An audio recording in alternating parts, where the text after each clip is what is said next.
दोस्तों राधे राधे। दोस्तों ऐसी किसी की ससुराल ना हो जो बाप अपना ही लड़के को मरवा दे।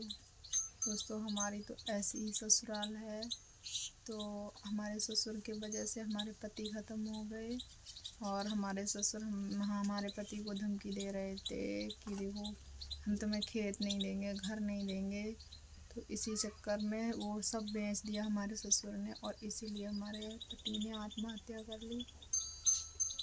तो दोस्तों ऐसा किसी को बाप ना दे और ना ही मेरी जैसी लड़की को ऐसी किसी को ससुराल दे, क्योंकि सास तो है नहीं, सास तो पहले ही ख़त्म हो गई। क्योंकि ससुर के ऐसे नेचर ही थे, गलत हैं वो, इसलिए वो गलत मेरे साथ कर रहे थे। तो मेरे पति ने मेरे साथ करने नहीं दिया।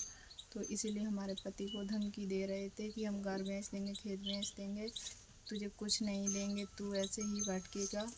तो उसने सब कुछ बेच दिया। तो इसीलिए हमारे पति ने आत्महत्या कर ली। तो दोस्तों ए भगवान ऐसे गरीबी किसी को ना दे जिसका घर उजड़ जाए। आज हमारे पास पैसा होता तो हम खेत भी ले लेते, घर भी ले लेते और हमारे पति की जान भी बच जाती। तो गरीबी जान भी ले लेती है। भगवान इतना गरीब किसी को ना दे। अगर गरीबी देता है तो उसे खाने के लिए दे, लेकिन ऐसे बदतमीज और बाप किसी को ना दे। ऐसे मेरे साथ हुआ है दोस्तों। और इसमें मेरे ननद का हाथ था। मेरी ननद ये सोचती थी कि मुझे मिल जाए खेत और घर मिल जाए। तो मेरी ननद ने भी मेरे पति से झूठ बोला। वो पूरे दिन मेरे पति से बात करती थी कि तुम्हारी बीवी छोड़ के चली जाएगी क्योंकि अब पापा ने घर बेच दिया है, तो अब तुम क्या करोगे। ऐसे हमारे पति को भड़काया था। तो जिस समय हमारे पति ने आत्महत्या की थी उस समय उसी से बात हो रही थी।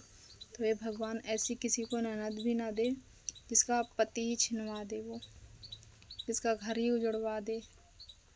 तो मेरी बहनें ऐसी ननदों से सतर्क रहिएगा जो आपका घर उजड़ने से बच जाए।